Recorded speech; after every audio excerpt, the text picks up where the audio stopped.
తాకట్లో ఉన్న మీ బంగారాన్ని విడిపించి ఆ రోజు ఆన్లైన్ రేటుకి కొంటాం. Sharma gold company.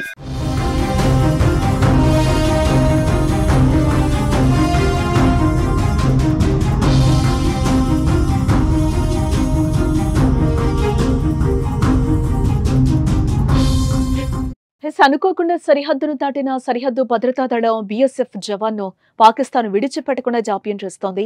వారం రోజులు గడుస్తున్నా జవాన్ పీకే సాహును విడిచిపెట్టడం లేదు.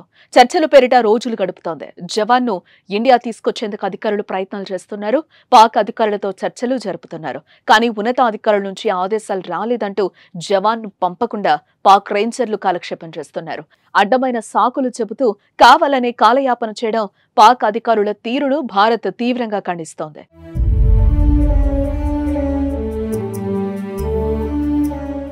పంజాబ్లోని ఫిరోజ్పూర్ సరిహద్దులో జవాన్ పీకే సాహు పొరపాటున భారత్ భూభాగం నుంచి పాక్ భూభాగంలోకి వెళ్లిపోయాడు. బాగా ఎండగా ఉండడంతో నీరసించి చెట్టు కింద కూర్చునేందుకు తెలియకుండానే సరిహద్దు దాటేశాడు.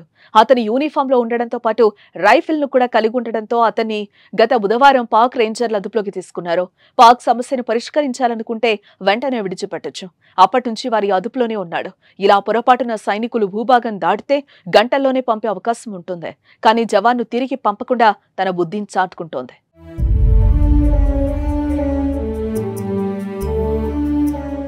సాహును ఇండియాకు పంపకపోవడంతో ఆయన కుటుంబం తీవ్ర ఆందోళనకు గురవుతోంది. తమ బిడ్డ పరిస్థితి ఎలా ఉందో తెలియటం లేదని తండ్రి భోలేనాథ్ సాహు ఆవేదన వ్యక్తం చేస్తున్నారు.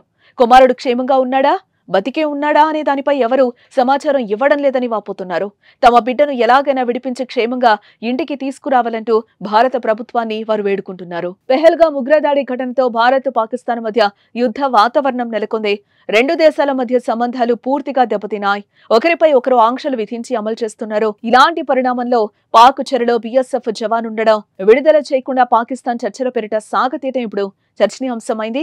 మరి జవాన్ విషయంలో పాక్ ఏం చేస్తుందో చూడాలి. ఏమైనా తేడా చేస్తే భారత్ ఆగ్రహానికి గురి కావడం మాత్రం ఖాయం.